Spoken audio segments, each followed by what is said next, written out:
প্রতিবেশী হলেও ইরাক ইরানের সম্পর্ক মধুর নয়। প্রয়াত আয়াতুল্লাহ আলী খামেনির ইরানের প্রেসিডেন্ট থাকাকালে দুদেশের ৮ বছর যুদ্ধের ইতিহাস রয়েছে। তা সত্ত্বেও শেষ বিদায়ের আনুষ্ঠানিকতার জন্য খামেনির মরদেহ নেওয়া হচ্ছে ইরাকের ২ শহরে। আয়াতুল্লাহ খামেনির শিয়াদের অন্যতম নেতা বিবেচিত হতেন।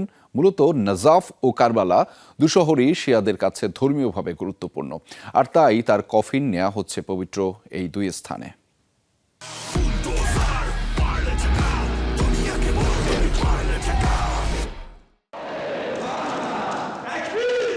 ১৯৮০ সালে ইরাক-ইরান যুদ্ধ শুরুর পরের বছর ইরানের প্রেসিডেন্ট নির্বাচিত হয়েছিলেন প্রয়াত আয়াতুল্লাহ আলী খামেনি। এরপর রাষ্ট্রের দ্বিতীয় সর্বোচ্চ ক্ষমতাধর হিসেবে এই যুদ্ধে নিজ দেশকে নেতৃত্ব দিয়েছিলেন তিনি।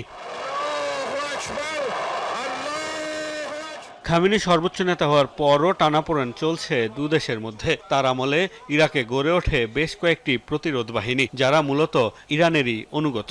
সম্পর্কে উত্তেজনা থাকলেও প্রতিবেশী দেশের নাজাফ ও কারবালা এ ২ শহরে শেষ শ্রদ্ধা জানাতে নেওয়া হচ্ছে খামেনির মরদেহ। কারবালার প্রান্তর ৬৮০ খ্রিস্টাব্দে এখানেই মহানবী হযরত মুহাম্মদ সাল্লাল্লাহু আলাইহি ওয়াসাল্লামের দৌহিত্র ইমাম হোসেন রাদিয়াল্লাহু তাআলা আনহুকে নির্মমভাবে হত্যা করে ইয়াজিদের অনুসারীরা। ইমাম হোসেনকে হত্যার সেই ঘটনা স্মরণে প্রতি বছর আশুরার দিনে বিশ্বের বিভিন্ন প্রান্ত থেকে কারবালায় জড়ো হয়ে শোকের মাতম করে শিয়া সম্প্রদায়ের মানুষ। এছাড়া পুরো বছর জুড়েই ইমাম হোসেনের মাজার জিয়ারত করতে কারবালায় যান শত শত শিয়া অনুসারী। ধর্মীয়ভাবে তাদের কাছে যেমন পবিত্র, তেমনই গুরুত্বপূর্ণ এই শহর। ইরাকের আরেক শহর নাজাফও শিয়া সম্প্রদায়ের কাছে ঐতিহাসিকভাবে গুরুত্বপূর্ণ ও পবিত্র।